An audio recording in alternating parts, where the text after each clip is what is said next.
Hello guys, so in today's video we're going to be talking about how, why, and when you should have a betta sorority tank. This is my own personal betta sorority tank, which I just recently set up around 4 weeks ago.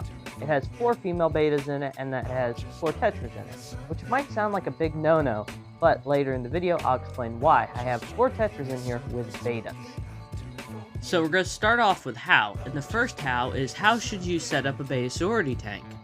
So first off, you're going to want a bare minimum size tank of at least 20 gallons. I would personally recommend a 20 gallon long, although mine is a 20 gallon high. The reason you want to have at least 20 gallons is so that way every betta can have their own segment of the tank. For instance, one might only want to spend their time in the right side because they don't want to be near the left side betta, and so on and so forth to just prevent fighting and make them a little bit happier. You're also going to want to have a decent amount of foliage and hardscape. In mine, I don't have too much foliage because I'm just starting to grow the plants in it. However, I have quite a bit of hardscape, as you can see by the log sitting in the middle of the tank. And when you set up your betta sorority, it is critical that you do not get male bettas. You want to be absolutely certain you're getting females and females only, because males are much more territorial and aggressive compared to the females. However, the females are still aggressive because they are bettas. And so you will see fighting from time to time, which I'll show later on in this video. However, as long as it's not large amounts, you're not noticing any diseases or serious signs of health issues or fin nipping, you should be good having, 4 or 5 bettas in your tank. That's about it for the how. It's quite simple to keep bettas. All you need is a good enough sized tank and a bunch of foliage. Now we're going to move on to some of my personal experience with bettas. So when it comes down to feeding the bettas, you're going to want to be pretty careful. Because if a betta becomes bloated, aka overweight or underweight, it'll become weaker and easier for the other bettas to pick said betta off. So you want to be very careful when it comes to feeding your bettas, not too much and not too little. In fact, all of my personal bettas get fed every 2 days, and they get fed a pretty small amount of bloodworms. I forgot to mention this in how, but make sure you have a heater in your tank, as these are hot fish. Now, let's get on to the part where I talk about aggression in betta fish. So this is what it looks like when your bettas are aggressive to one another. So this white one you can see is coming up on the blue one and being aggressive and curious, and the blue one is sitting there in a defensive position, about to flare at the white one for coming at it like it is. With my female bettas, instead of flaring their gill plates like males do, instead, they'll turn sideways, flaring at the other female fish, telling them that they don't want them to be around them. And as soon as the white betta sees this, it turns around to get out of there, as it doesn't want to pick a fight with this blue betta. As soon as the white one turns around to run, the blue one turns around to snap at her, but at this point the white one's already telling it out of there, so the blue one just kind of chases her off and doesn't end up biting her. At this point, they both disengage from fighting with one another, and they're both going about their separate ways. This could end multiple ways. One of the fish could end up biting the other, and so on and so forth. This is going to happen in your tank, and if it does happen, it's nothing to be concerned about. Now we're going to get into the whys. So one of the whys is bettas are very curious and interactive fish. I would argue one of the most interactive fish. As you can see, these 2 little bettas are sitting here watching my finger from above the water. They're absolutely adorable. They're also very personable fish, as some of them will be lazier than others, some will be more active than others, and others will be more aggressive or docile. It's just the way they are because they're so personable. Each betta has a unique personality. Another why is they're just very easy to take care of. I mean, honestly, if you can't take care of a betta, I'm surprised you've lived as long as you have. Another why is they're very unique. As you can see, I have a white betta, I have a crown tail betta, and then 2 other random bettas with random colors. They're very unique, not just in their personalities, but in their colors. They go from every color in the rainbow. I think the rarest is green, and the most common is blue or red. The last why is they're bettas. They're absolutely adorable, and in my opinion, it doesn't get much better than this in one fish. Now, I'm going to talk about the tetras and why I have them in there with my bettas. So in general, when you keep tetras or guppies, you do not want to keep them with bettas and other fish of the sort, because they will nip the fins of the bettas and cause them to die. However, of course, just like with your betas, all fish have different personalities. And it just happens that these 4 tetras I have in here are very relaxed and chilled. They do of course fight occasionally with each other, but I've yet to see them pick on the betas once. I've actually seen the betas pick on them a few times. I also have a handful of shrimp in here. Most betas will kill and eat shrimp.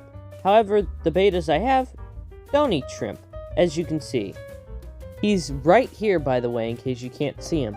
There's around 8 or 9 shrimp in here, and I'm sure they're breeding, but I'm pretty sure the betas are eating their babies. Although, because I have so many different shrimp tanks just breeding these shrimp, I basically have an infinite amount of them to just keep throwing in here. However, I did try introducing bladder snails into this tank to eat some of the algae off the glass and biofilm with the shrimp. However, the betas have eliminated all of those guys. So even though they're perfectly fine with shrimp and tetras, they have killed every single snail I've ever put in here. As you saw, I did try going for the shrimp, but they're not very successful. Just like springtails for a terrarium, I would say it's absolutely necessary to have snails or shrimp, or both, in your tank, as it will lead to a much healthier and happier tank along with live plants. Now let's get into when, but first, it would be greatly appreciated if you would subscribe to my channel and like the video. Really, the first and only when is whenever you have a spare tank lying around, unless you particularly absolutely love betas, is just a great tank to do on the side. Not as a main focus tank or anything of that sort, but just as a very interesting and unique tank by itself. That's exactly what this tank is. It was originally started as a grow-out tank for one of my fish, ended up going with nothing in it after that fish was removed, moved these 4 tetras in here, and a handful of shrimp, and then decided betas would look nice in it. And that's how I ended up with my beta sorority tank. I've gotta say, I'm pretty happy with it. I absolutely love betas. They definitely have to be one of the most interesting fish out of every fish I've ever kept, because of just how unique and personable they are. But anyways, now I'm gonna play some basic footage and I'll end the video.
Well, that's the end of the video. I hope you guys enjoyed, and like I said, please don't forget to like and subscribe. Also, go check out my TikTok and Instagram for high quality footage and photos. See ya!